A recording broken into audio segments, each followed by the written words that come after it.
Entonces, ¿me pueden por favor confirmar si ahí pueden ver el acta? Sí, Héctor, se ve perfectamente. Listo, entonces, pues, para poner en contexto un poco el invitado del día de hoy, eh, este semestre pues hemos enfocado un poco la reflexión en torno al informe de la Comisión de la Verdad, especialmente un poco sobre la restauración simbólica.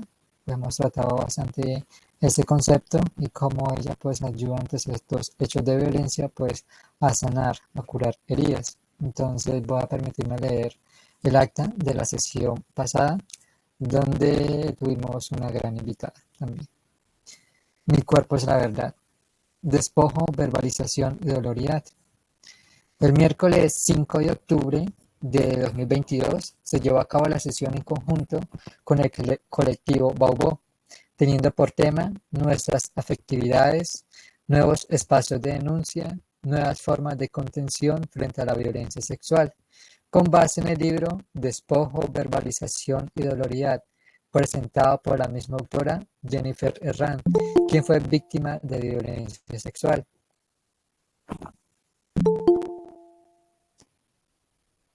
Un elemento que le ayudó a transitar en esa catarsis a partir de la violencia del despojo recibido fue el poema, como el de Rupi Kaur. Soy, abro comillas, soy la primera mujer de mi estirpe, con la libertad de elección de formar mi futuro de la manera que yo quiera, de decir lo que me pasa por la mente cuando lo desee, sin el azote del látigo. Las abuelas deben de estar muriéndose de risa, acurrucadas alrededor de una cocina de barro. Qué brutal debe ser para ellas ver una de las suyas vivir con valentía, cierro comillas, al brindarle esa fuerza de lucha en adversidad. En el libro presenta herramientas simbólicas que le han servido para sanar. Por eso en el espacio del semillero se da un diálogo en torno a la violencia sexual, como qué tan rápidas y eficientes son las instituciones a nivel colombiano para atender al código blanco, nombre del código que se activa al tener información de que una mujer fue víctima de violencia sexual. Menciona que su voz no es solo su voz, sino una voz que a la vez es la de un sujeto histórico activo, que se para desde la violencia sexual para denunciar, resaltando que los espacios de denuncia no son solamente la fiscalía u otro institucional, sino los espacios como el semillero, donde se permite comentar lo sucedido a nivel físico y emocional, y cómo se está transitando hacia una sanación. Enfatiza en la necesidad de crear nuevas masculinidades, donde las mujeres se sientan seguras, comprendidas, escuchadas y no juzgadas por sesgos de género, para con ello ampliar la red de apoyo. La sororidad recopila una red de apoyo de otras mujeres cuando sufren algún tipo de violencia. Sin embargo, la ponente invita a ser más críticas y críticos con este término, entendiendo que él mismo había sido planteado desde el feminismo blanco y no había tenido en cuenta las negritudes que no solamente viven una exclusión por género, sino una doble exclusión por el tema de la raza. Así, retoma a la autora brasileña Vilma Piedeggi, que tiene un término llamado doloridad, entendido como este dolor ante el sufrimiento de las demás. Puede ser una por exclusión de género o doble exclusión que represente la raza, y contemplar todo ello a la hora de brindar apoyo a las mujeres doblemente excluidas. La mujer vista como sujeto histórico. Jennifer Rand, no como Jennifer Rand, sino como una mujer víctima de violencia sexual y que a través de la denuncia y lo simbólico ha sanado y comparte herramientas de sanación para otras mujeres víctimas. Ello hace pensar que los servidores públicos deberían contar con al menos una formación básica en derechos humanos para que no se violente tanto, porque en el Código blanco, Jennifer fue violentada. Hubo mucha negligencia, generando desconfianza en las instituciones, las cuales deberían ser eficientes para que las personas denuncien. Acciones acompañadas por apuestas comunitarias simbólicas, como las artísticas, que permitan que la víctima se resignifique como una sobreviviente y no se quede en víctima. Si bien es importante el término de víctima para las instituciones, la ponente menciona que en el día a día es una sobreviviente. A través de lo simbólico ha expresado y sanado su dolor. Ella, como muchas mujeres víctimas de violencia sexual, como las mujeres víctimas del conflicto armado, que han bajado al infierno para volver a resucitar, para ser nuevamente, se convierten en luz para otras mujeres y para la sociedad entera en la esperanza de un mundo posible. Visible todo ello gracias a tener presente no solo la filosofía del sol, sino también a la filosofía lunar, donde se permite sentir y amar la sabiduría sin restricciones. Listo, muchas gracias. Este ha sido la lectura del acta de la sesión pasada, donde tuvimos pues esta gran invitada. El día de hoy contamos con un gran invitado que nos va a compartir un poco desde su experiencia. Entonces nos gustaría que se presentara pedagogo social, se presentara un momento más o menos qué es lo que ha realizado y para que después, posteriormente, nos comente el tema preparado para el día de hoy. Entonces quedamos en manos de Jesús. Vale, muy buenas tardes para todas y todos. Bienvenidos. A nosotros, digamos, en la actualidad, para mí esto, el conversatorio, pues nosotros le decimos en el marco de la cosmovisión andina, pues es un círculo de palabras donde nos encontramos para compartir, para tratar de entender lo que nos pasa, lo que nos ha pasado y cómo podemos proyectar la vida. Pues inicialmente la propuesta de misión fue para trabajar sobre el texto del tomo 3 de No Matarás. Entonces, para este punto, pues yo lo que tengo es de la experiencia de mi vida, digamos, haber vivido en esa época. Y entonces, pues les hago inicialmente una propuesta para todos. Y es, tratemos de, a partir del documento de No Matarás, y tomando los periodos que tiene el documento, les quiero invitar a que hagan un ejercicio antes de como empezar a compartir. Y es, ubiquemos los periodos y piensen cada uno de acuerdo a su edad. Pues no sé, pues Alfredo qué edad tiene, Cristóbal qué edad tiene, Jairo qué edad tiene, Yura qué edad tiene, Carolina qué edad tiene. Entonces, de acuerdo a su edad, piensen en sus vidas, en esa periodización que hizo el documento, ¿dónde estaban? Es posible que algunos no hayan ni nacido en esos periodos. Pero para nosotros en la visión andina, igual cabe la pregunta, si usted no haya nacido, piénsese usted dónde estaba. De hecho, la materia para nosotros no se crea ni se destruye, se transforma. Finalmente lo que existe es energía. Es decir, usted ya estaba, así no haya nacido. Entonces, en ese orden les invito, pues, como que pensémonos, de 1920 a 1958, ¿usted dónde estaba? ¿Dónde habitaba? ¿Dónde existía? ¿Qué son los antecedentes del documento? Entre 1958 a 1978, igualmente, ¿dónde estaba? ¿Dónde existía?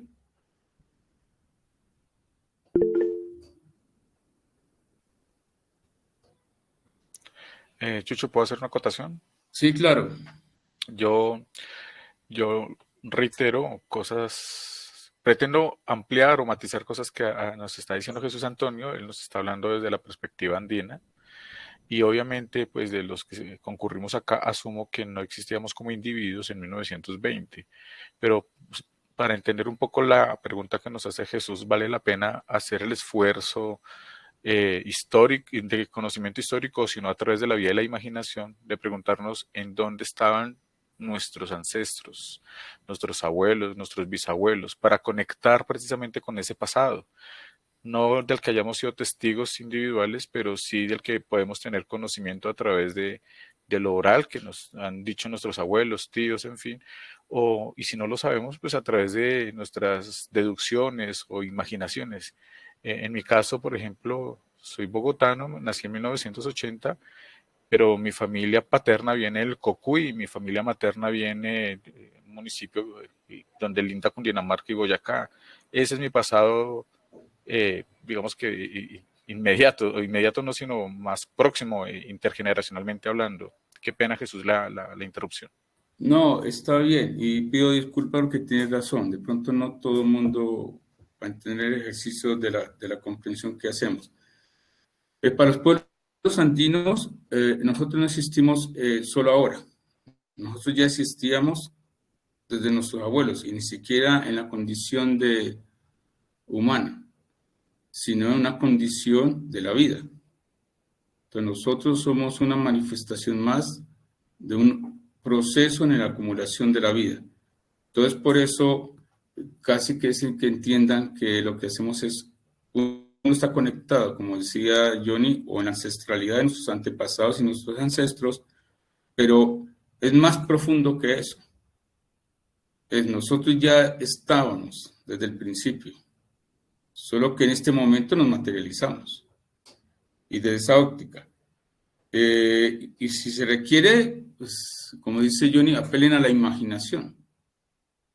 Si ustedes fueran de una cultura hindú o una cultura oriental budista, pues casi que dirían que estaban en otras vidas, en otros cuerpos.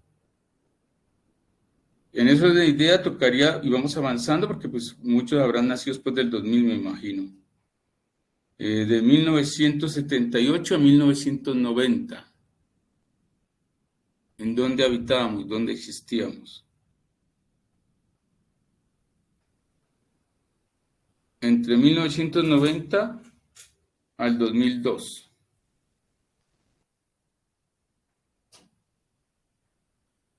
Y finalmente el último periodo que tiene el documento, que es de 1990, del 2002 al 2016. Creo que ahí sí todos ya estábamos en este plano. ¿O habrá alguien que sea tan joven? No creo. Alce la manito, ¿alguno no estaba en el 2016? No, creo que ya todos estaban, ¿cierto? O para ubicarnos. ¿En qué periodo, digamos, alcen la manito, quiénes están en el periodo, en el último periodo, del 2012 al 2016? Ya, en esta presencialidad. Johnny ya había nacido. Bueno. Del 90 al 2002, ¿quién está en ese periodo? Ok. Del 78 al 90.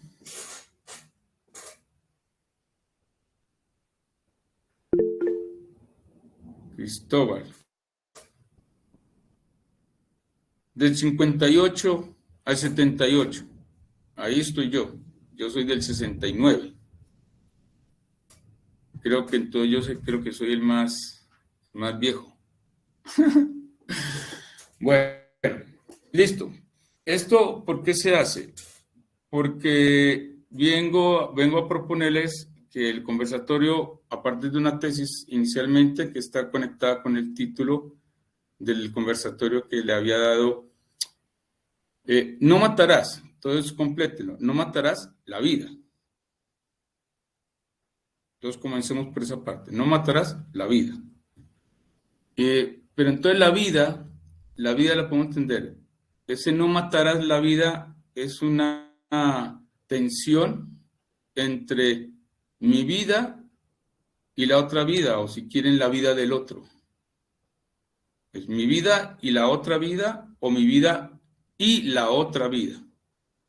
Y eso hay un matiz ahí en el conector, bien sea la disyunción o la conjunción, si es mi vida y la otra vida, o mi vida o la otra vida. A partir de ahí, entonces, hay una tesis que les propongo, al final pues discutiremos, ustedes también alimentarán esto, donde yo les digo la tesis sería la siguiente. Todo cuanto acontece en el exterior, si lo quieren, en el exterior de la vida, no solo condiciona, o sea, no solo está condicionada o afectada y afecta al interior, sino que es determinante y fundamentalmente para la comprensión del interior. Es decir, lo que está afuera no solamente me afecta o me condiciona o me influye, no, me determina. Y si ustedes quieren, pues condiciona y determina la comprensión de la vida en su totalidad. Le había compartido al profesor Johnny un texto que está tomado de La montaña mágica de Thomas Mann, en el apartado de investigación, el concepto de vida. Entonces, cuando yo aquí hablo de vida, hablo casi que en la concepción que Thomas Mann en La montaña mágica está poniendo. Y esta tesis pasa por una paradoja que está metida en el documento, si ustedes lo revisan. La paradoja es que la comprensión de ese condicionamiento de lo exterior, o de la vida exterior, solo es posible, paradójicamente, desde la comprensión del interior. Hay una interdependencia, una relación de esos dos ámbitos. Hasta ahí, pues, dejarles como que la propuesta. Todo lo que pues discutamos entra en esa relación. ¿Cómo aparece en el documento? Pues yo lo entiendo cuando ellos ponen, si usted mira el primero es de una paz política a una guerra de guerrillas o insurgente.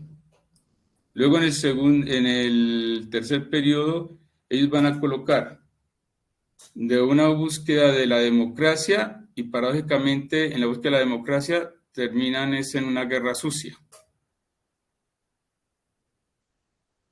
Luego ponen la ilusión de un país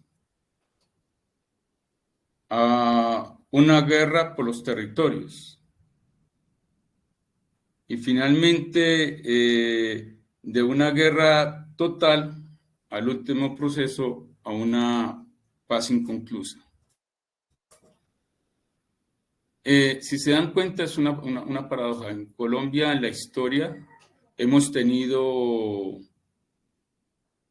como dice ahí paradójicamente, y si uno mira el siglo XIX, fue casi lo mismo, la misma paradoja. Es decir, casi 9, 10 constituciones y casi 9 guerras. Entonces, casi que cada constitución del siglo XIX se instauró desde el proceso después de la independencia para la República. Cada constitución es fruto de solucionar una guerra. De hecho, hasta la constitución del 86. La constitución de 1886 fue un intento por apaciguar las diferencias anteriores y la constitución del 86 paradójicamente desemboca en la guerra de los 1000 días. Pero eso no cambia para el siglo XX, en la periodización que tiene el documento. Casi que sigue la misma paradoja. De hecho, en lo que tratan de responderse la Comisión de la Verdad, como ustedes leyeron el documento, es qué es lo que ha pasado, que no se ha podido concluir esos procesos de guerra. Entonces, hasta ahí la primera parte que dejo.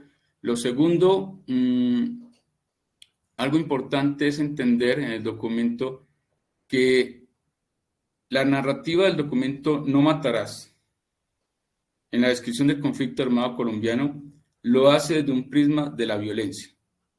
Y ahí hay, para mí, un riesgo porque no todo el mundo tiene eso claro. Es decir, la historia de la violencia no es la historia del conflicto armado en Colombia. O viceversa, la historia del conflicto armado no necesariamente la historia de la violencia en Colombia. Y cuando la Comisión de la Verdad abordó la construcción de este periodo del conflicto armado colombiano para comprender lo que nos ha pasado desde el prisma de la violencia, si a la gente no se le hace tomar conciencia de eso, puede terminar creyendo que la narrativa del conflicto armado es la misma narrativa o corresponde al mismo desenvolvimiento de la violencia en Colombia. Y ahí hay que marcar esa diferencia. Pues hasta ahí, no sé si hay alguna inquietud, algún planteamiento, algún comentario.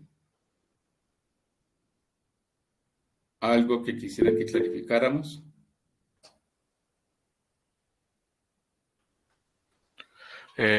Jesús, yo tengo una pregunta y es que su merced está estableciendo una diferencia entre conflicto armado y violencia. Entonces, si nos ayuda a precisar esa distinción que está haciendo. Ya, a ver, lo que pasa es que el concepto violencia, la violencia per sí es manifestación y fruto del conflicto interno, o sea, de la existencia del conflicto.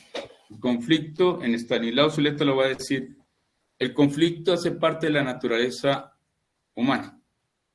Per se somos seres conflictivos. Per se la realidad, en la realidad concibe, la vida concibe conflicto. O sea, el conflicto es algo natural a la vida misma. La violencia es una manifestación de cómo se ha resuelto el conflicto. La violencia es una manera de cómo se manifiesta, de cómo se ha asumido el conflicto. Y el conflicto en términos general, ¿no? No solo hablando de conflicto armado. Entonces, Estanislao Zuleta lo va a plantear en sus términos.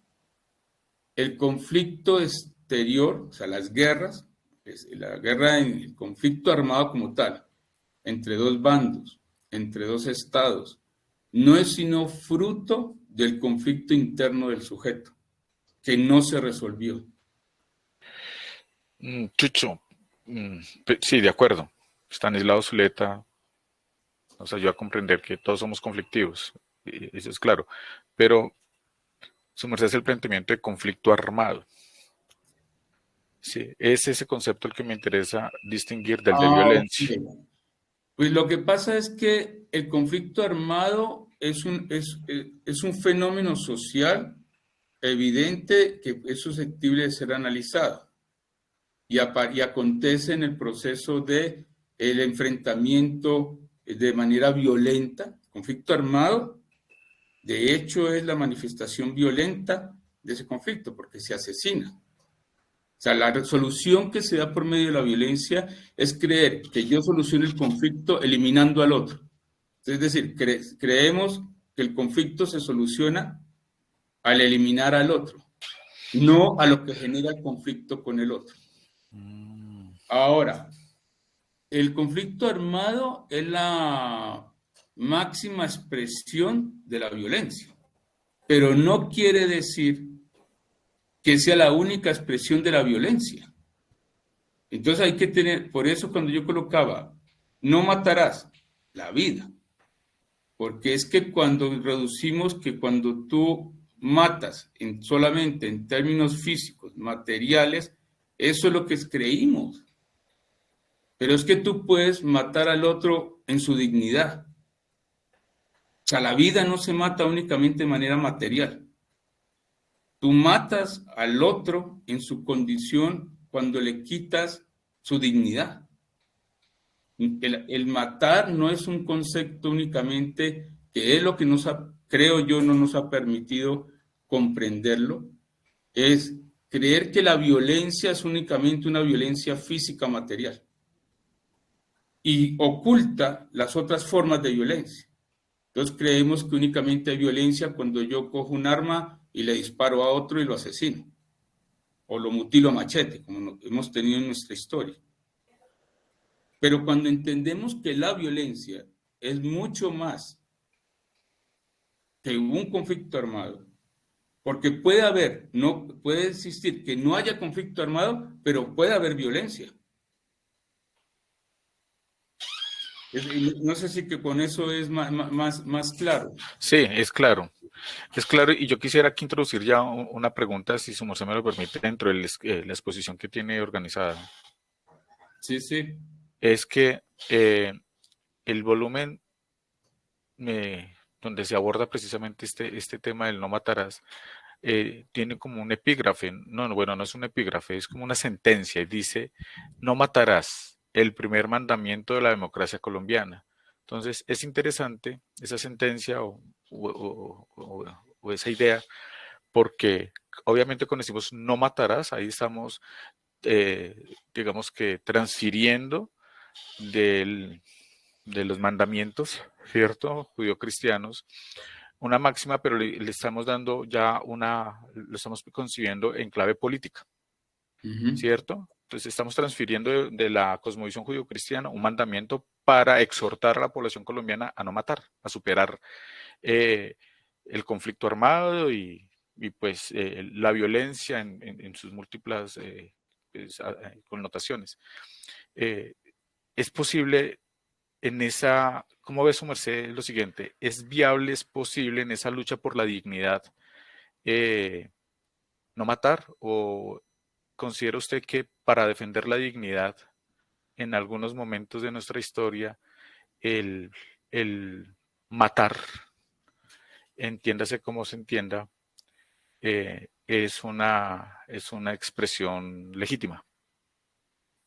Bueno, pues digamos que en lo que traigo de propuesta, que era abordarlo, hacer como una especie de paralelo desde mi experiencia y mi vivencia en ese marco, esa periodización que han hecho del conflicto armado, compartirles desde mi experiencia cómo desde el elemento religioso, si quieren religioso, pues en la expresión nacional que tenemos, que pues cristiano, de tradición judío-cristiana católica, mayoritariamente, ¿no? Sin decir que no hay otras expresiones.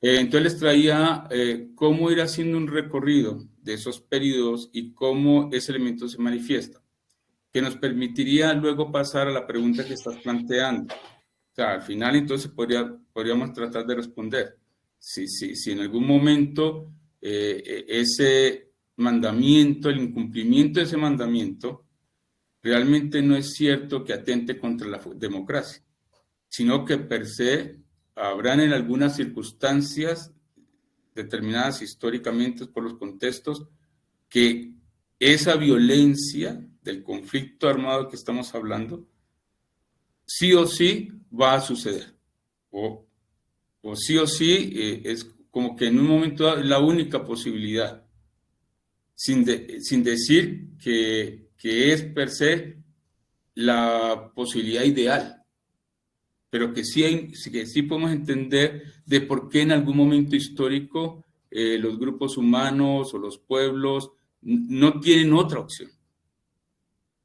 Y aún fundamentado desde un ejercicio espiritual, religioso, acontecido ahí en ese hecho. Entonces, digamos, pasaría para poder hacer entonces quiero compartirles también desde dónde hablo. Normalmente cuando hablamos, para mí personalmente, casi siempre cuando alguien habla, para el otro tiene casi que adivinar desde dónde está hablando. Y si no tiene ese marco, pues o se queda con confusiones o aparece que él hablara como si estuviera hablando algo nuevo y en el fondo realmente uno no habla cosas nuevas. O por lo menos para mí, casi que uno lo que está haciendo es hablando a través de con los que uno ha hablado.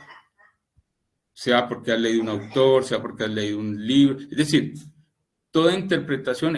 Judith Butler tiene un texto que se llama Marcos de Guerra, desde el feminismo. Y Judith Butler hace un texto que es muy importante para mí. Butler plantea desde la lectura del feminismo el rol de la mujer en la guerra, en el marco de guerra. Judith Butler dice algo y pone entera y dice eso. Toda interpretación de la realidad obedece a un marco epistemológico desde donde esa realidad se interpreta y se percibe. Si tú no eres consciente de ese marco epistemológico y los otros con quien hablan no son conscientes de ese marco, es desconocer desde dónde está hablando el otro, por lo tanto la comprensión del otro no es posible. Entonces, para eso yo sí quiero reconocer, pues cuando yo hablo desde unos diálogos que he tenido con otros, que me han permitido elaborar una comprensión de los fenómenos en mi vida y en los fenómenos sociales de los demás y en donde uno vive. Entonces, paso rápidamente a dar el marco. Entonces, lo primero que yo quiero es decirles que les hablo en primer lugar desde un autor que se llama Alain Badiou, es un matemático, filósofo francés, y para él dice, la ontología es matemática y la matemática es ontología. Y yo creo que lo que quiero que me entiendan es que para mí es imposible, lo que les voy a hablar ahora, la realidad la interpreto desde la matemática, es matematizable, la realidad es susceptible en su totalidad de ser matematizable.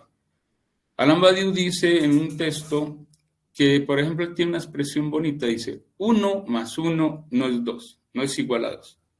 1 más 1 es igual a 1. Segundo elemento que tiene desde la matemática donde me ubico en relación al texto, todo esto después van a entender por qué, desde aquí entienden por qué digo lo que digo del texto, tiene que ver desde la matemática con la espiral áurea o la espiral dorada, fundamental en el logaritmo matemático de la sucesión de Fibonacci. Ese es el primer marco que quiero que entiendan desde donde yo me ubico. Segundo marco, desde donde voy a hablar y estoy hablando, es la referencia en el ámbito espiritual. Está determinado por mi educación, por mi vida, mi formación de infancia y de juventud. Vengo de un contexto de tradición espiritual judeocristiana católica, de mi familia, de mi madre. Pero en mi vida adulta, los últimos años, es desde una tradición espiritual, de una cosmovisión ancestral andina. De este marco, hago referencia sobre todo a resaltar la década de los 80, la década de los 90, y sobre todo en un proceso que yo tengo de vivencia desde la Iglesia Católica. Y ahí, entonces, un marco de referencia para mí, de donde yo me ubico, es Vaticano II, el Concilio Vaticano II en el 62, ya en lo local, documento de Medellín en el 68, documento de Puebla, todos estos son las conferencias episcopales que hay en este periodo. Entonces, ustedes miran los años, 60, 68, Puebla en el 79, y finalmente un documento que es el de Santo Domingo, la conferencia episcopal del 1992 en Santo Domingo. ¿Por qué pongo estos documentos? Porque este es de donde yo voy a hacer el planteamiento, hacer la lectura que el profesor Johnny está planteando desde lo religioso, ¿por qué terminaron cristianos en el conflicto armado y en la lucha armada? ¿Cuáles son los fundamentos y la doctrina o el posicionamiento ideológico que hizo que mucha gente, a pesar de ser cristiana católica, entrara y militara en las guerrillas? No solo en Colombia, en la Revolución Nicaragüense, en la Revolución Salvadoreña, en la Revolución Cubana, son cristianos con un elemento de mandamiento, como decía Johnny, no matarás, mas sin embargo terminan en un ejercicio de conflicto armado donde se mata al otro. Y ahí, pues, quería aportar desde ahí. Eso en marco va a fundamentar algo finalmente que es lo que se conoció como teología de la liberación, que se materializa en las comunidades eclesiales de base o en la iglesia de los pobres. Y en especial hay un obispo, para mí, personalmente en mi vida, en la época en que yo milité y asistí, que se llamaba Pedro Casaldaglia, del Mato Grosso, en la región del Brasil. El tercer elemento que va unido desde esa espiritualidad, de la cosmovisión andina, es entender que nosotros no tenemos pensamiento de filosofía en América, sino que se construyó un pensamiento de la literatura y la poesía. Y para ahí hay tres obras desde la literatura. Uno tiene que ver con 100 años de soledad. O sea, uno puede entender esa lectura desde la comprensión que hace Gabo en 100 años de soledad, Gabriel García Márquez, La montaña mágica de Thomas Mann y El Quijote de la Mancha de Cervantes. Eso es una trilogía. Y finalmente, pues hay un texto muy bonito de José Saramago que se llama Las intermitencias de la muerte, porque eso hace replantear en esa dicotomía entre vida y muerte y cómo la asumimos. Ahí hay un texto también aledaño a ese, que es el de La Edad del Espíritu de Eugenio Trías, que eso fue gracias a su profesor Johnny. Creo que algunos de los estudiantes de la universidad lo han trabajado, junto con lo que trabajan con Rolfo Kusch. Pero, ¿por qué es importante? Porque es que Eugenio Trías, hay elementos que constituyen la Edad del Espíritu que están tomados de Thomas Mann en La Montaña Mágica, en la relación entre materia y espíritu, entre la categoría vida y muerte. Y ahí es importante. Esto, para decirles ya, era por importante que supieran desde dónde pues quería compartirles la visión que tengo. Entonces, para eso quiero iniciar con una partecita y tiene que ver el primer periodo, 1920-1958. Entre 1920 y 1922, el teólogo Teilhard de Chardin, jesuita, y aquí quiero que hagan una conexión, el presidente de la Comisión de la Verdad, el padre de Rousse, es jesuita. Y quiero que tengan eso presente, les voy dando así para que entiendan las conexiones que para mí es importante. ¿Por qué hago esto? Frente a la pregunta del profesor Johnny. Porque paradójicamente, todo es una paradoja.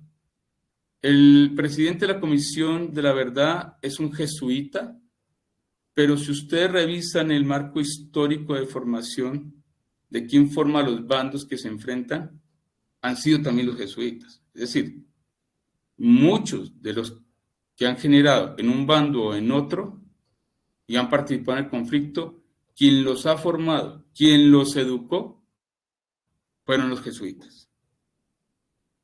Conecto con inicialmente. ¿Por qué toma Teilhard de Chardin entre 1920 y 1922? Y esto tiene que ver con lo que les decía, lo que pasa afuera en el exterior. No podemos entender lo que nos pasa a nosotros en Colombia si no logramos comprender lo que está conectado con lo que pasa afuera. En el del 20 al 22, Teilhard de Chardin emite 2 notas, que es cuando él entra en discusión con sus superiores frente al pecado original. Y fruto de eso, a Teilhard de Chardin le prohíben escribir, publicar obras y dar las clases. Por eso Teilhard no publica nada, sino que el fenómeno humano va a ser publicado solo hasta después de su muerte. Él deja todo preparado para que después de su muerte publiquen el fenómeno humano. ¿Por qué para mí es importante eso?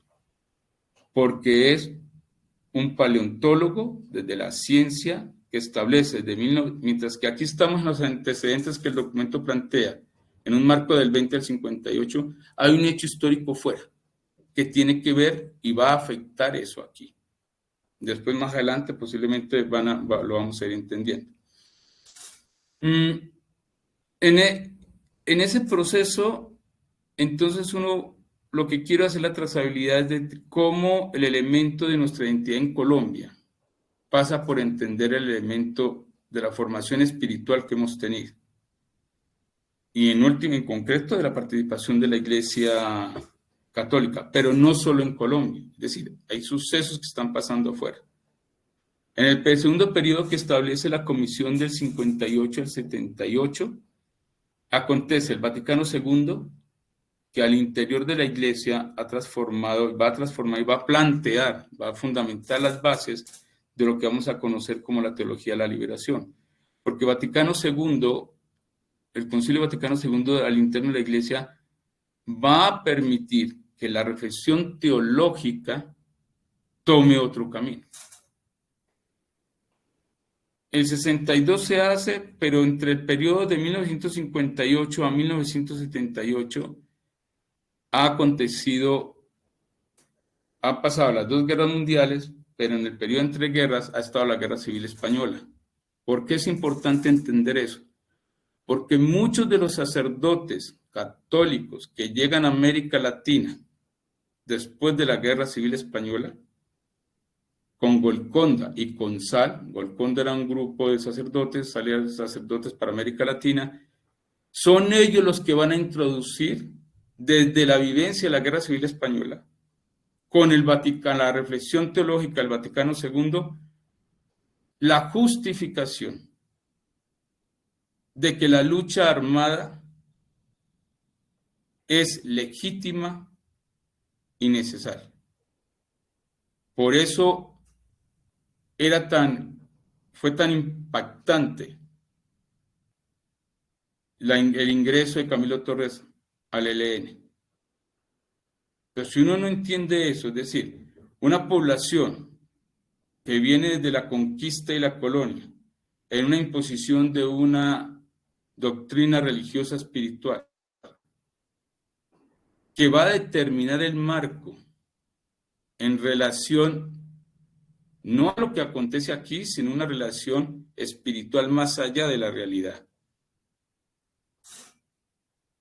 Camilo Torres, que un cura bendiciera las armas de la guerrilla, equiparaba a cuando el sacerdote castrense bendecía las armas del ejército.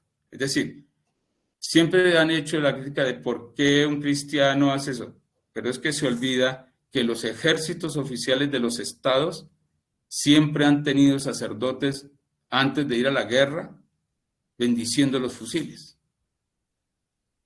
No es solamente ha acontecido que hay un grupo de sacerdotes que entraron a participar de la guerrilla. En el ejercicio castrense de la iglesia ha habido también una bendición de las armas sobre los ejércitos oficiales para la guerra, con la implicación que eso tenga. Este marco fuerte que marcan en el documento de la paz política a la guerra insurgente está determinado como en ese marco. Entonces uno puede entender, pero hay un hecho afuera, en el exterior a Colombia, y es que ha acontecido la revolución nicaragüense y la revolución salvadoreña. Y ahí, desde una misma doctrina de afuera, de la teología, el fundamento de la teología de la liberación, porque entonces, ¿cuál es la lectura teológica que se hace?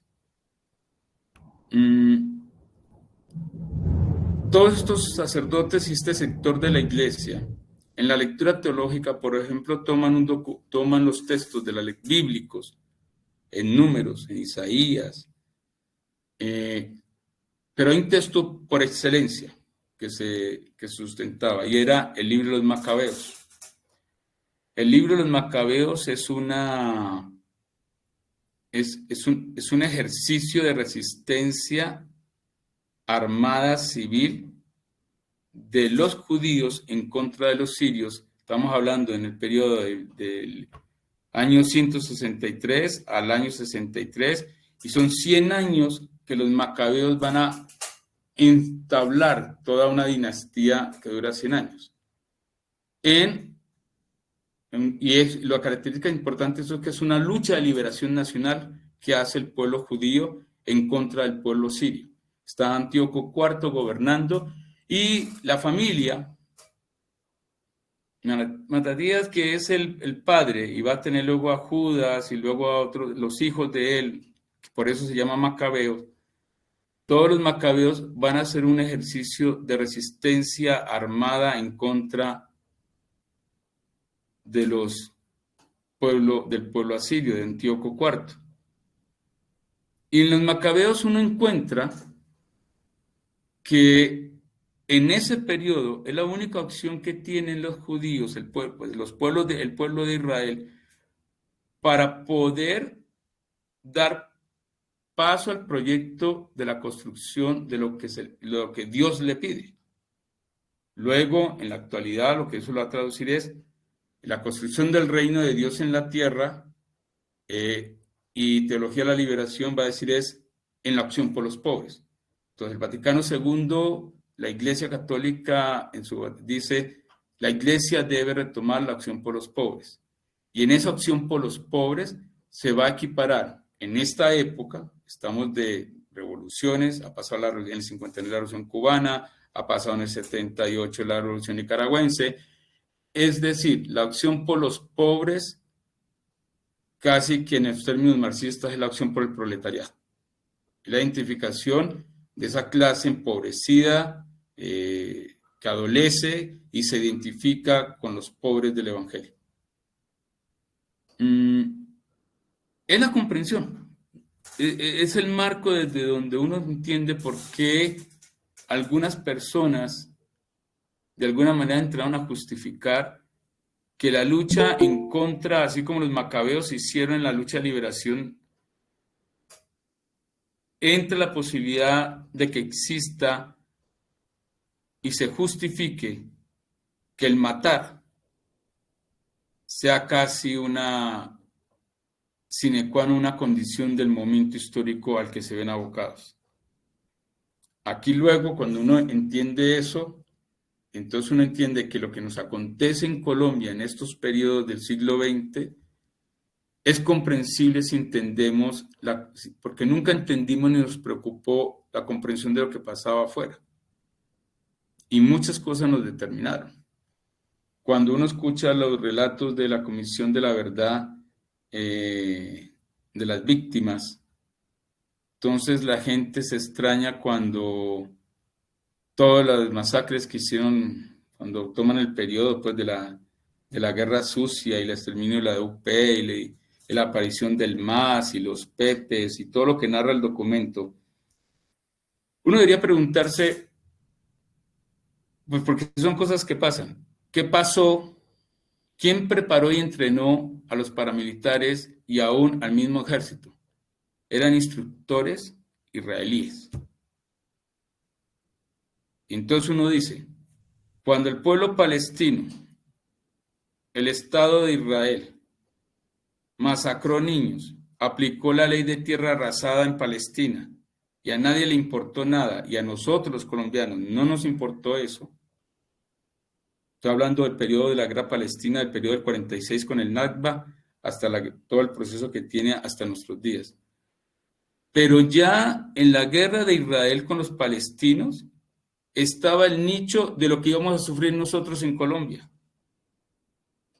Porque los instructores que preparan al grupo MAS, muertes secuestradores, a los paramilitares, son instructores israelitas con armamento israelita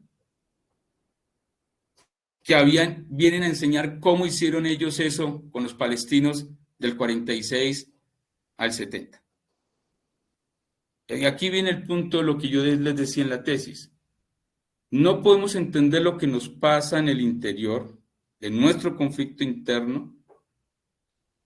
Para entenderlo tendríamos que entender también necesariamente cómo ese conflicto del exterior nos está afectando. Entonces uno diría, uno no tiene nada que ver con un niño palestino, pero cuando nos comenzaron a masacrar a nuestros niños, entonces uno sí comienza a preguntarse. Y ahí es donde la cuestión entonces uno tendría que pensarla más allá de lo que nos pasa a nosotros. Es que yo requiero comprender lo que le pasa a ese otro diferente a mí, porque cuando a mí no me importa y creo que eso no tiene que ver conmigo, cuando me acontece ya es tarde. Entonces uno tendría que entender, en algunos le llaman a eso de la física el efecto mariposa. No hay nada que acontezca acá que no afecte en el otro extremo del planeta. Entonces esa aparente disolución que a mí no me afecta, y aquí lo vivimos en el marco interno, no nos importó que bombardearan o estallaran bombas o se enfrentaran en la zona rural, desde que en Bogotá, en Medellín, en Cali estuviéramos tranquilos. ¿Cuándo reacciona la población? Cuando aparece el narcotráfico en el periodo que ellos describen ahí, del periodo después de los 80, los 90, entonces ahí sí nos importó. Entonces ahí sí la sociedad colombiana reacciona cuando las bombas estallan en la ciudad de Bogotá, o estallan en Medellín, o estallan en Cali. Pero es que las bombas estaban explotando hacía muchos años en los pueblos rurales alejados de Colombia. Entonces, la comprensión de lo que nos pasa, tenemos que entender que esto interno está relacionado con lo que pasa en lo externo. Una acotación que hago ahí interesante que tiene el documento, porque el documento no lo toca, y es que cuando tocan la inserción del narcotráfico para la guerra sucia, y ellos dicen que no es que la guerra se degrade, todas las guerras son per se, hay una degradación, sino que se escala, es entender que todo el proceso de la infiltración y el desarrollo de los carteles que vamos a vivir en los 80, en los 90, hasta nuestros días, y la penetración del narcotráfico en todas las capas del Estado y la sociedad, está asociado con un elemento paradójicamente de la vida norteamericana, y es la guerra de Vietnam. Antes de la coca finalizada, ¿qué pasa? ¿Qué acontece con la final de la guerra de Vietnam? La guerra en Vietnam, lo que hacían los norteamericanos era traer marihuana y opio de Vietnam y de Oriente, y la introdujeron en Estados Unidos. Cuando termina la guerra de Vietnam, los aviones norteamericanos, eso lo pueden confirmar en los documentos desclasificados de la CIA, los cuerpos de los soldados muertos en Vietnam venían cargados con opio y marihuana. A lo que termina la guerra de Vietnam, no hay manera que los norteamericanos ingresen marihuana ni opio. Y eso es lo que vamos a conocer aquí como la abundancia de la bonanza marimbera en los 70. A lo que se restringe y cambia la marihuana, pues entra en auge el proceso después de los 80, la cocaína. Entonces, ahí son solamente cosas que quiero que vamos revisando, porque es cómo lo de afuera sí afecta y determina lo de adentro.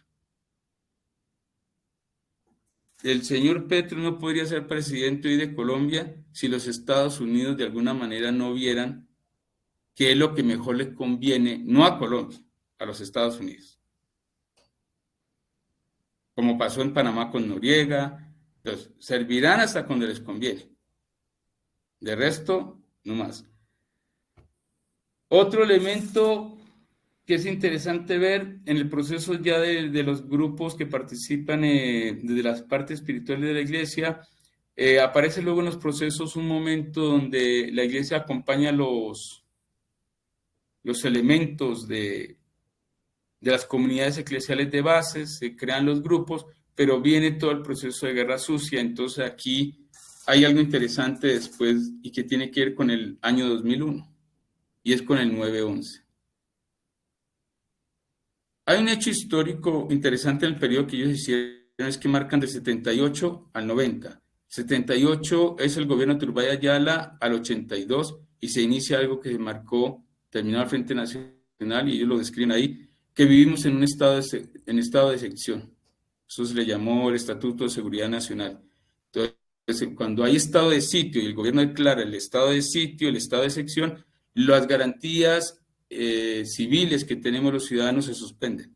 El Estado suspende esos derechos. Entonces quiere decir que a usted ya no es un policía y un juez que lo detiene, sino que usted, cualquier militar, lo puede detener sin un proceso debido jurídicamente, porque se suspenden las condiciones de un Estado democrático.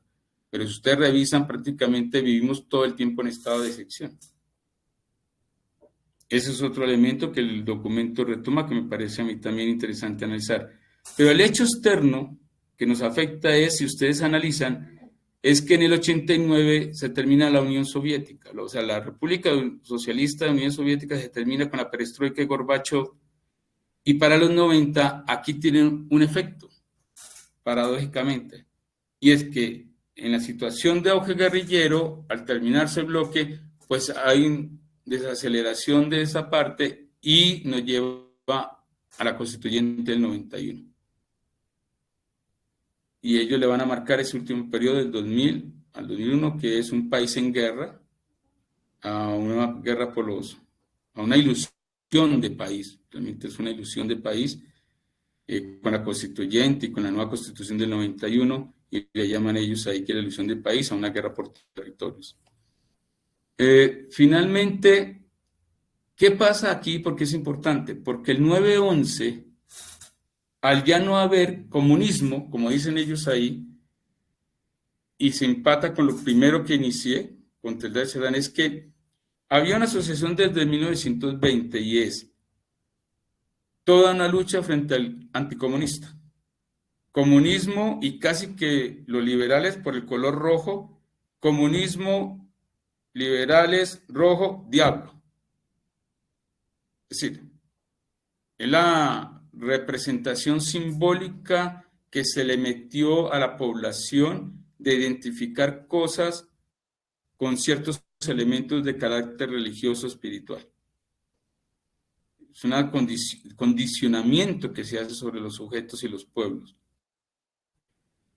Como se acaba el comunismo, aparentemente se acaba la amenaza comunista con la destrucción de la Unión Soviética, acontece en el 9/11 un concepto nuevo que es el enemigo. No hay enemigo, entonces creemos un enemigo. Entonces ya no hay comunismo, entonces ¿contra quién se pelea? ¿Contra quién es el conflicto? Y aparece el terrorismo. Y esto va a determinar en nosotros que ya no importa si tú eres comunista o no, liberal o no, cristiano o no, religioso o no, todo aquel, y se agudiza en el periodo del señor Álvaro Uribe Vélez, todo aquel que no está de acuerdo conmigo está contra mí. Ya ni siquiera importa si hay razones ideológicas, políticas, simplemente o usted está de acuerdo con mi paradigma de visión de mundo y de sociedad, o está en contra de ella, por lo tanto ya es un enemigo. Entonces ahí viene la expresión ya de la categoría, entonces lo que antes era comunismo se traslada al terrorismo, entonces terrorista se asocia a árabes, musulmanes, el Islam, a todo aquel que es diferente a mí, a la concepción de la tradición judeocristiana occidental. Todo aquello que sea diferente a eso automáticamente es un enemigo. Y sobre ese criterio es que se formó aquí las Fuerzas Armadas de toda América Latina en la Escuela de las Américas. Se le cambió de fuerzas militares para defender un Estado en la seguridad, que es seguridad nacional para Estados Unidos, de defensa del comunismo, se trasladó a nuestros países como una defensa del Estado de la misma manera. Y ahí hay algo que en el documento ellos plantean, la pregunta es, ¿por qué en la constituyente del 91 nunca se replanteó si se sabía la reforma a las fuerzas militares y las Fuerzas Armadas de Colombia? Ahí hay una discusión que solo hasta ahora se volvió a retomar. El no haber hecho eso en la Constitución del 91 llevó a la completa degradación de las fuerzas militares, a lo que hoy conocemos como falsos positivos, la participación de las fuerzas militares vendiéndole ellos mismos el arma a la guerrilla, vendiéndole a los narcos, la corrupción en toda la fuerza policial, en la fuerza militar, porque eso tocaba hacerlo en la Constitución del 91, pero esa reforma no se hizo. Entonces ellos hablan de que uno de lo que nos ha permitido superar todo es lo inconcluso. Todas las reformas fueron inconclusas, la reforma agraria quedó inconclusa, la reforma política quedó inconclusa. Nunca hemos podido dar ni terminar las reformas que se han planteado. Ellos le dan un periodo muy especial a Lleras Camargo con una reforma que intentó él hacer, a unas reformas que intentó hacer López y tampoco logran superarse.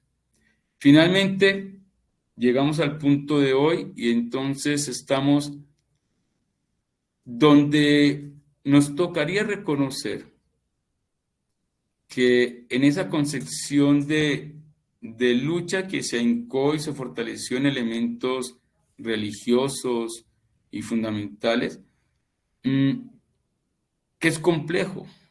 No, digamos que el criterio de juzgar no tendría sentido. Algo bonito que tiene este documento es que la narrativa no es una narrativa de historiadores como tal, sin decir que no tenga un ejercicio.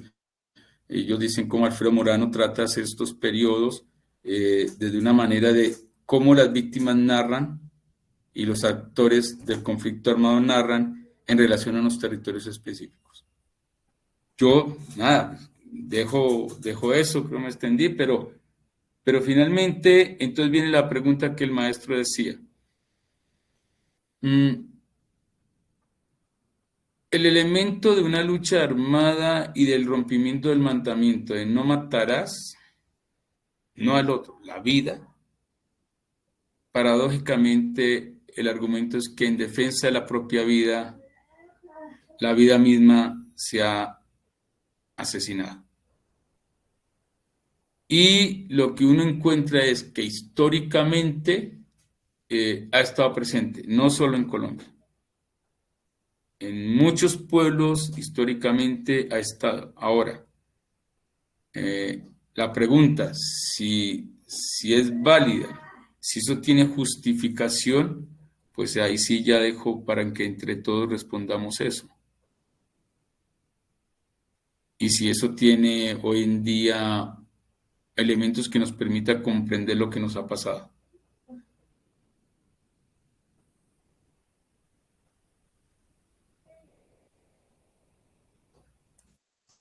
Listo, muchas gracias. Pues ahorita haríamos como paso a las preguntas, comentarios que tengan. Pues voy a aprovechar también el momento como para hacer 3 preguntas.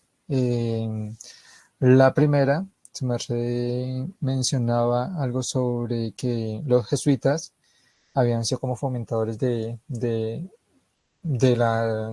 cierta forma la guerra o de bandos, ¿sí? Entonces me gustaría un poco una pequeña aclaración sobre ello, pues teniendo también que los jesuitas fueron fuertes y utilizando estas categorías de derecha en la contrarreforma, y ya en la teología de la liberación podemos colocarlos de izquierda, ¿sí? Entonces, pero menciona como que fueron promulgadores o como hay algo así de una lucha, que promulgaron una lucha, entonces como para aclarar ello, por un lado. El segundo es con respecto a ¿qué considera que genera ya hacia la distinción entre violencia y conflicto armado? Pero que esa violencia ha trastocado, ¿sí? Más como personal, más del sujeto. Entonces, ¿qué ha generado esa violencia? Pues porque su merced menciona que, digamos, la guerra de Vietnam, otros sucesos han impactado en nuestro territorio, pero en nuestro territorio ha calado porque hay un territorio fértil, ¿sí? Porque si no, hubieran podido traer muchas cosas, pero no. Entonces, ¿qué ese territorio fértil que tenemos para que abunde y que se riegue con maleza la violencia? ¿Qué genera esa violencia? ¿O qué sería como ese punto de quiebre o algo así, la violencia, que le podamos dar un nombre, que es al interior de cada persona? No sé si esa violencia sea generacional, y que se nos ha transmitido por generaciones, o es a partir de nuestras vivencias que sigue latente ese tipo de violencia. Y la tercera, por ahorita con el nuevo gobierno pues está como una lucha, y también con la Comisión de la Verdad, por una restauración simbólica, un cambio, ¿sí? Y su merced pues mencionaba que Petro no hubiese llegado a donde está si tampoco fuera como que Estados Unidos lo hubiese permitido para su beneficio, el beneficio de Estados Unidos.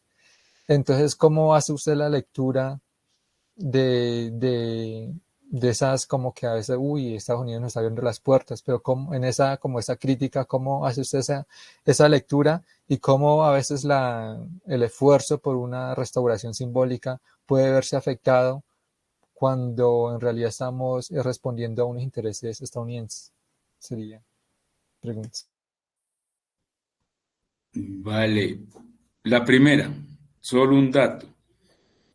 Ignacio de Loyola, fundador primero, los jesuitas ni siquiera son comunidad religiosa. Ustedes miran, los jesuitas se constituyeron como Compañía de Jesús.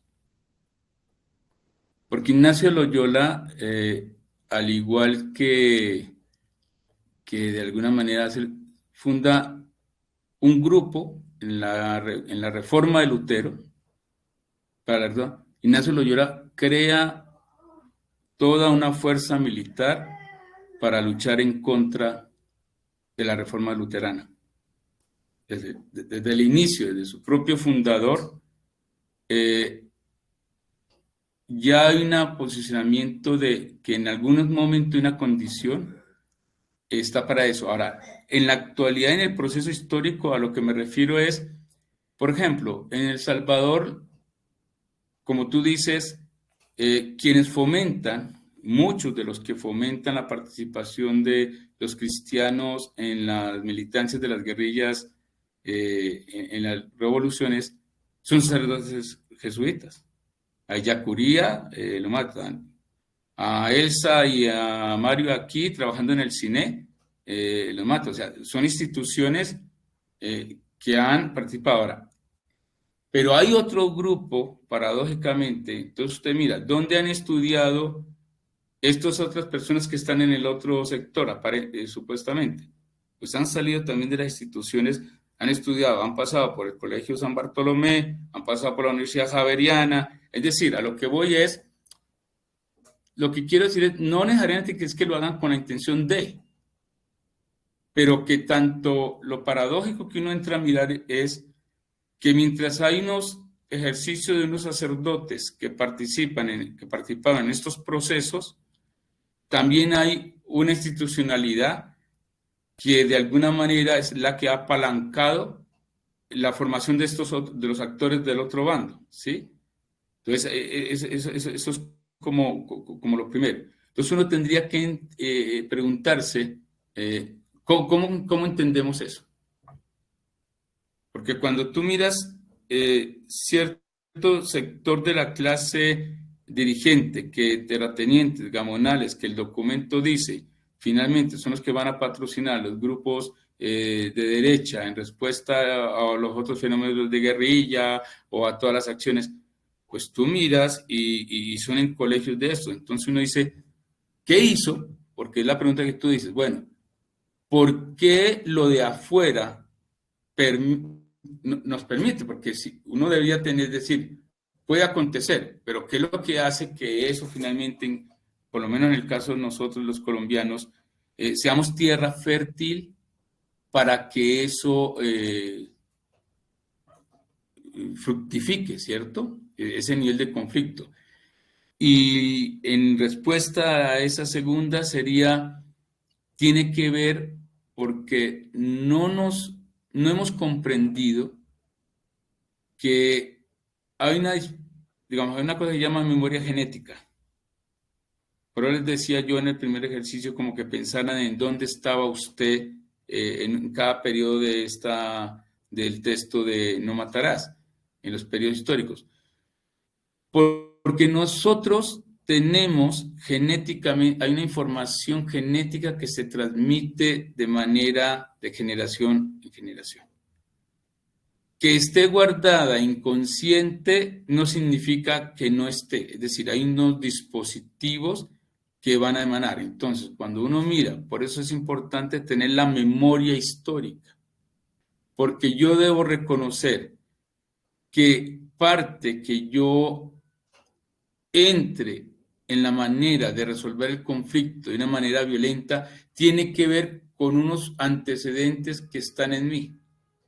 Pero ese antecedentes, esos dispositivos se disparan en la medida que yo no he resuelto el conflicto interno mío. Entonces, efectivamente, se vuelve tierra abonada para que el conflicto salga al exterior. Entonces, uno puede comenzar el fenómeno. Entonces, la violencia y la expresión de violencia social no es sino un ejercicio de la expresión que es de la violencia en casa. Es de la violencia que hay entre padre e hijo, esposo, esposa, hermanos, de cómo se aprende a manejar el conflicto en mi entorno personal, pero aún eso sigue siendo afuera. ¿Dónde está el conflicto propio? Hay un conflicto interno. Los abuelos lo que le dicen a uno es, el conflicto está en que yo no he podido reconocerme en lo que soy, en quién soy y en qué soy. Y si yo no hago eso, yo no puedo reconocer a ese otro que está fuera de mí. Efectivamente, es un problema del sujeto. Por eso toda la acción, y creo que en el tiempo que estamos, un tiempo bonito, porque la gente ha entendido de que más allá de la violencia externa social, de cualquier manera que exista, o la violencia de Estado, o la violencia de grupos en un conflicto, sí yo soy sujeto responsable de contener, de acrecentar o de disminuir esa manera violenta de afrontar el conflicto. Y en eso me parece que, Arnóvis, tienes toda la razón. Lo que dicen los abuelos ahora en la ancestralidad, dice, es casi que como que usted debe sanar sus propias rabias con usted mismo. Por eso en el proceso de la comisión y en los actos de perdón, si ustedes observan, conllevó a que quien tiene para perdonar al otro, primero se genera un proceso de perdón en uno mismo. Porque es que yo no puedo perdonar a otro cuando yo no me perdono a mí mismo en el reconocimiento de mis responsabilidades. Casi que el perdón al otro pasa por el perdón a mí mismo. Yo no puedo ni ofrecer perdón ni recibir perdón si no he hecho ese proceso de reconciliación de manera personal. Y ahí hay una talanquera profunda, pero a la vez hay un elemento bonito, por ejemplo, desde la ancestralidad de los pueblos indígenas, en eso es lo que nos están ayudando a la sociedad. Porque ellos vienen de unas tradiciones y de una vida práctica en su costumbre. No es una cosa que lo hacen de manera coyuntural, como nos está tocando a nosotros, de sanarnos, de reconciliarnos, de perdonarnos. Las comunidades indígenas en su tradición ancestral, en su vida comunitaria, lo han hecho todo el tiempo. O sea, el elemento de entender ellos que yo no puedo estar bien si el otro está mal. Yo no puedo ser si no soy con los otros. O sea, la necesidad del otro no es una necesidad pragmática utilitarista. Es una necesidad porque es que yo solo puedo ser si soy con el otro, si el otro es. En el momento que yo no entiendo que es mentira, es un engaño, que yo diga que yo puedo ser y el otro no está haciendo, es mentira. Eso es un engaño, eso es una ilusión. La única manera de ser es en la medida que somos con el otro. Y por eso desde el inicio les planteaba la relación de la tesis inicial, es que si no comprendemos de que todo lo de afuera, no solamente que nos afecta, fundamentalmente necesitamos comprenderlo, pero comprender cómo nos condiciona lo de afuera solo es posible si yo me comprendo en mi interior y en mi conflicto personal. La agresión sobre el otro no es sino manifestación de mi propio conflicto. La agresión no es sino manifestación de debilidad. Yo utilizo la fuerza sobre el otro, no es sino en un mecanismo de defensa porque me siento débil y vulnerable frente a ese otro. Pero casi que es por la incomprensión que el otro no es un enemigo, pero cuando si nos enseñan que es que el otro es un enemigo, el otro está ahí como algo que no te permite ni te va a dejar ser, eso hay que cambiarlo. Yo debo entender que el otro no es un enemigo, no es un obstáculo para yo ser. El otro es necesario, por el contrario, para poder yo ser con el otro. Pero yo creo que eso la juventud, por ejemplo, esta generación lo ha venido entendiendo. Los jóvenes, los cambios políticos, sociales que Colombia viene dando, tiene que ver con esa nueva comprensión de los jóvenes. Y digamos que eso da esperanza. Digamos que ahí hay un aliento de una oportunidad.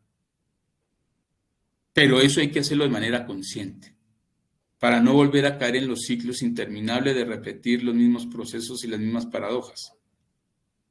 Porque si no, por eso los procesos no avanzan ni permiten que haya un cambio hacia un paso más profundo.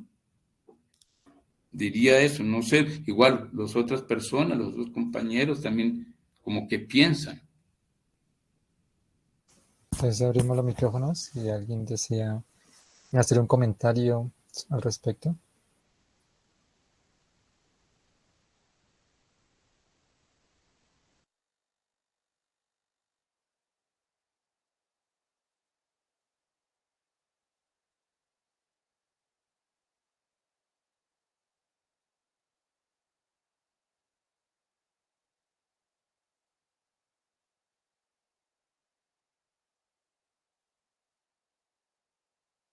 Anímense que es un espacio de tranquilidad, de fraternidad, crear vínculos. Profe, Eh, bueno, como nadie se animó, pues me animo. Primero, pues le agradezco a Jesús la exposición, que como ustedes se habrán dado cuenta, no es una exposición solamente académica, sino que es una exposición fundada en la experiencia y por lo tanto en una experiencia sentipensada, ¿sí? Yo me atrevo a decir cosas acá que Jesús no ha dicho, lo hago como colega, como amigo, como hermano, de hecho, porque él sabe que lo quiero mucho y como un hermano. Entonces, Chucho nos enuncia una reflexión, nos da cuenta de una experiencia, explicitando el lugar de enunciación, que eso es clave en la reflexión. ¿Desde dónde habla Chucho?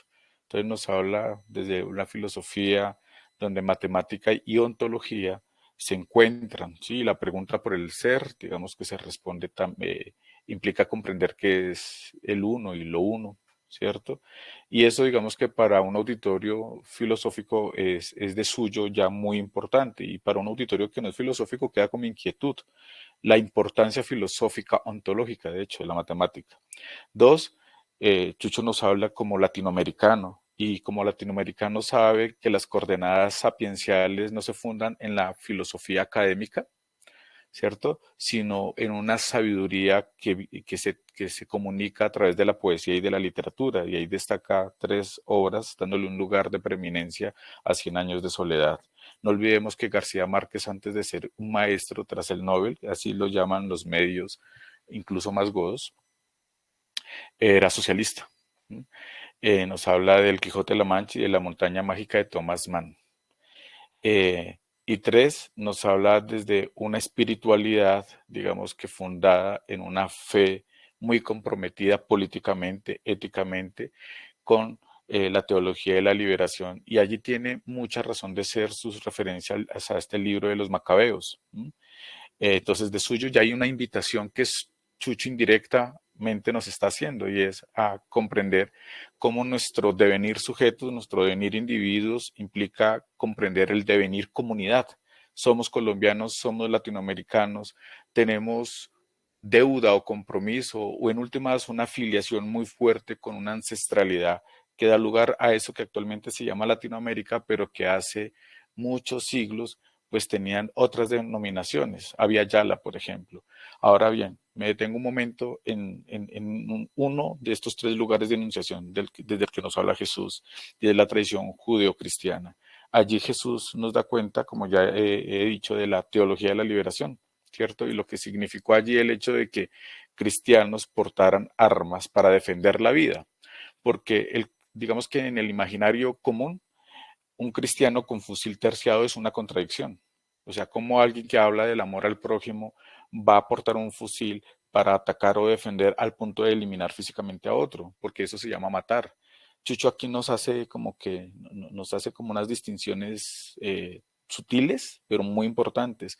Y es que por defender la vida, en algún momento de nuestra historia, sobre todo siglo XX, Guerra Fría, guerra de guerrillas, etcétera, incluso antes, pues defender la vida implicaba acudir a la lucha armada. Y eso es importante comprenderlo y mencionarlo, y queda para la reflexión que también Chucho, de hecho, de esa manera termina, si mal no estoy, y es la invitación a si están dadas las condiciones, lo diré con mis términos, si están dadas las condiciones económicas, políticas, sociales, para que ese defender la vida no se traduzca como eliminar físicamente a quien le causa oprobio a la vida, ¿sí? Entonces eso queda para la reflexión. De otro lado, Chucho no lo dijo, pero lo afirmo yo. Aquí me corriges de pronto en un ratico, Chucho, y es, Chucho estuvo algún periodo de tiempo con los consulatos, ¿cierto? Militando cristianamente, pero también desde la lucha política con indígenas en el Cauca, y allí su compromiso político dejó de ser meramente académico para convertirse en un compromiso real, vital. Y soy testigo de cómo Chucho mantiene ese compromiso ya no en el Cauca, pero hay un hilo diamantino que nunca se rompe con ese momento de la historia de Chucho. Chucho es un indígena, Carare.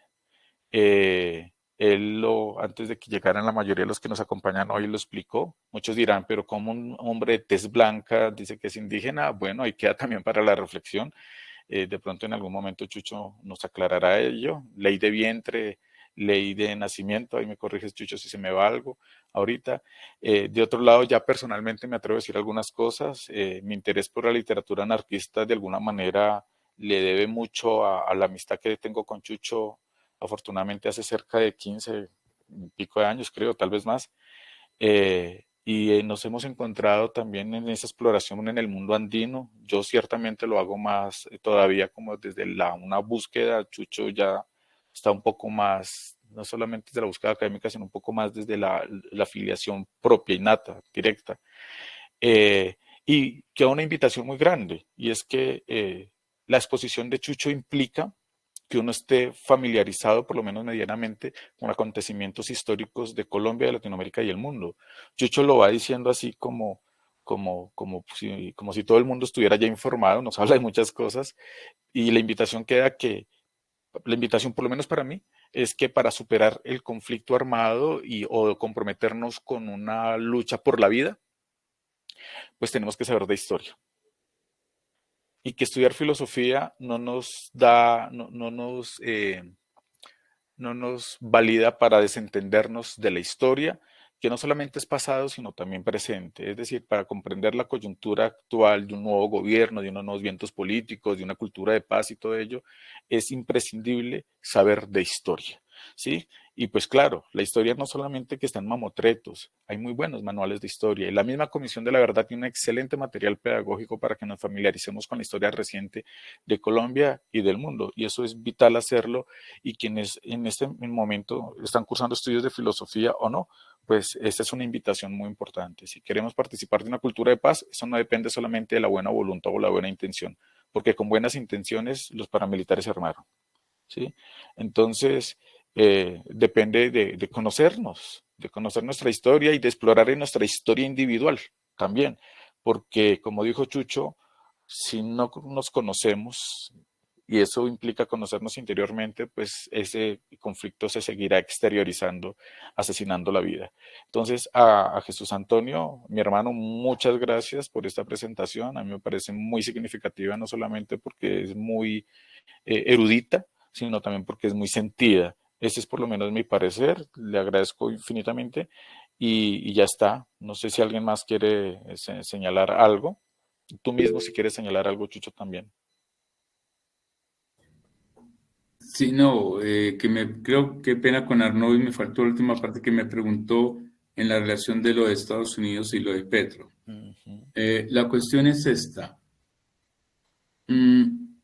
Creer que los países del tercer mundo, o sea, eso es como no tener conciencia, realmente lo que somos. Aquí ningún país del tercer mundo subdesarrollado está aislado del mundo, o sea, está dependiendo de las relaciones internacionales. En nuestra historia ha sido determinada por la relación con los Estados Unidos, desde el momento del proceso de independencia hasta la conformación de lo que conocemos como república.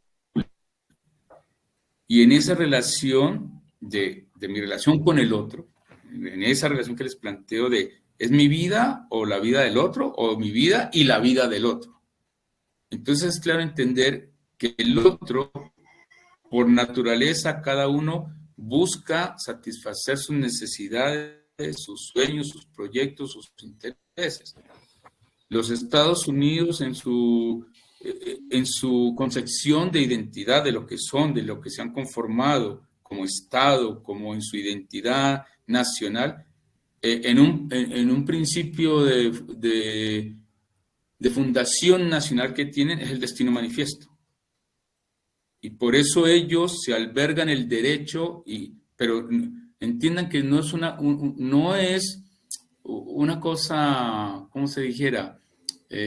Táctica, no, se lo creen. Los norteamericanos están convencidos que son ellos los llamados, y eso es un elemento religioso profundo espiritual. Ellos se convencieron desde su estado fundacional que por el destino manifiesto son los llamados a garantizar e instaurar la democracia en el mundo. La cuestión es, en lo que ellos entienden por democracia y como entienden la democracia ellos. Ahora, la cuestión es, ¿qué pasa cuando hay otros que no conciben ni perciben la realidad de la democracia como la conciben ellos? Automáticamente se vuelven, así como yo siento al otro a nivel personal, en la relación individual de sujetos, los estados sienten lo mismo. Todo aquel que no está de acuerdo conmigo, pues ya es una amenaza. Porque de alguna manera lo asumo como que no va a permitir que yo sea. Lo que pasa es que en la actualidad el fenómeno de globalización determinó ha manifestado la interdependencia que tenemos. Es decir, los países del norte no pueden subsistir sin los recursos los países del sur. Hay un dato, Parnovis, que le pongo. Hay una cosa que se llama el proyecto IRSA. El proyecto IRSA está planteado y estaba pensado, por eso de Hidroituango. Y es que los países suramericanos construirían grandes represas y grandes hidroeléctricas, se interconectarían, pero para llevarle energía a los Estados Unidos. Busquen proyecto IRSA. Y una cosa que me llamó a mí sobremanera es que Petro ya lo declaró y convocó y llamó a los estados suramericanos para entablar esa relación de hacer la interconexión. Ahora, ¿eso está bien, está mal? No es el punto. Pues sí, se podría vender energía. El problema es que si vamos a seguir construyendo hidroeléctricas como Hidroituango, donde la gente que vive al pie de la represa no tiene luz, no tiene agua potable, y la energía que produce Hidroituango va a terminar siendo para vendérsela para que los países del norte sigan subsistiendo en su economía, ahí es donde uno tiene que entrar a mirar. Porque entonces estamos repitiendo lo mismo de siempre. No está mal que si los países del norte requieren de nuestros recursos y tenemos la posibilidad de brindar los recursos para que ellos sean, pero en la relación de que eso no implique la inexistencia de nosotros, o que nuestra existencia solo está en función de que el otro sea, porque tarde o temprano eso no funciona. Entonces, en esa relación, cuando yo le decía que no es posible porque históricamente ha sido así, o sea, la economía, en la relación económica, las políticas internacionales, no estamos solos ni aislados. De lo que pase en Ucrania, de lo que pase en Rusia, lo que pase, nos afecta. Estamos conectados. Pero la espiritualidad andina tiene algo más profundo, no solo esa conectividad que vemos tangible, concreta. Los andinos pensamos que yo estoy conectado con el otro en una profundidad espiritual más allá de esta materialidad. Es decir, somos y pertenecemos a la misma Pachamama. Somos y existimos de la misma fuente de energía. Por lo tanto, uno y uno no es que seamos dos porque somos dos, no. Uno y uno es uno. Somos uno en la diversidad. Y hasta que no entendamos eso, difícilmente, como establezcamos los vínculos y los tejidos de las relaciones, si no pasan por ser relaciones amorosas, de reconocimiento del otro y de reconocerme en el otro y que el otro me reconozca, difícilmente vamos a poder garantizar la subsistencia en este planeta. Quería simplemente esa partecita. Y ya una claridad de lo que yo ni decía de la parte mía, sí. Yo hoy me siento en un tiempo de gracia, es decir, yo solo ya doy gracias por todo lo que he recibido y pido permiso para continuar un tiempo más en esta realidad, porque viví con los compañeros NASA y hoy quien lidera los procesos, yo estoy en el año 90, precisamente del 90 al 94, 95 en el Cauca, que fue un periodo de los que narra ahí el informe, un periodo fuerte. Entonces uno dice, pero es bonito por ver el movimiento indígena como se fortaleció, tiene que ver con esos jóvenes que uno acompañó de 7 a los 15 años y que ahora tienen 30 o 35 dirigiendo el movimiento indígena. Y entonces uno ahí dice, el trabajo fue hecho. Es decir, son hombres y mujeres, y en la ciudad igual desde la parte educativa que he trabajado, jóvenes, niños, niñas que hoy en día entienden que si seguimos haciendo lo que los padres y los abuelos hicieron, no tenemos posibilidad de ser. Era eso. Chucho, una pregunta. Cuando estuvo con los consulatos, ¿cuál fue su formador, su maestro? Ya. A ver, yo en mi camino, pues yo pasé por el seminario, estuve con la comunidad religiosa de los consulatos, tuve formación filosófica y teológica con la Misión de la Consolata, es una comunidad italiana. El carisma no oyentes, es para los no cristianos. Y yo tuve la fortuna de tener un formador que paradójicamente es del que el presidente Petro dice que influyó en su vida, que fue maestro cuando él estudiaba en La Salle y fue maestro de Petro en Zipaquirá. ¿Salvador qué se llama? Él es Salvador Medina. Bueno, Salvador Medina, ya lo dijo Chucho, él fue el maestro de filosofía de Petro. Bueno, son datos y no sobra darlos como información de contexto para comprender pues su reflexión. Héctor, pues yo aquí me tomo siempre atribuciones, es la mala maña del profesor. No sé si tú quieras señalar algo más para colocarle ya punto a esta sesión.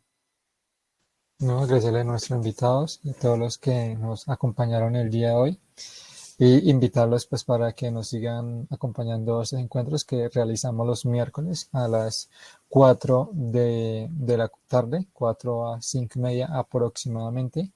Dentro de 8 días pues estamos en semana parcial, entonces rondará el flyer más que todo como mencionando de que por los parciales pues no tendremos sesión, pero sí nos encontraremos, continuaremos sin falta en 15 días. Entonces cordialmente invitados, las redes sociales del departamento del semillero para que nos puedan acompañar y podamos tener este momento de reflexión, como decía nuestro invitado hoy, pues que nos compete y que toca nuestro interior y que podamos ir sanando, ¿sí? Ir sanando, y como lo enfatizamos desde el semillero, esa reparación simbólica que no solamente es ir a ayudar a otros, sino que empezar por uno mismo, ¿sí? Para poder transformar y poder generar cambios en nuestro entorno más cercano, nuestra familia, con los que convivimos, y así podamos hacer ese aporte de ese granito de arena a la construcción de una paz, de una tranquilidad, de una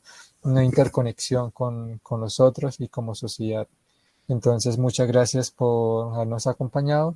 Nos estamos viendo y los esperamos en próximas sesiones. ¿Listo? Entonces, muchísimas gracias a nuestro invitado, los acompañaron y que pasen muy buena tarde.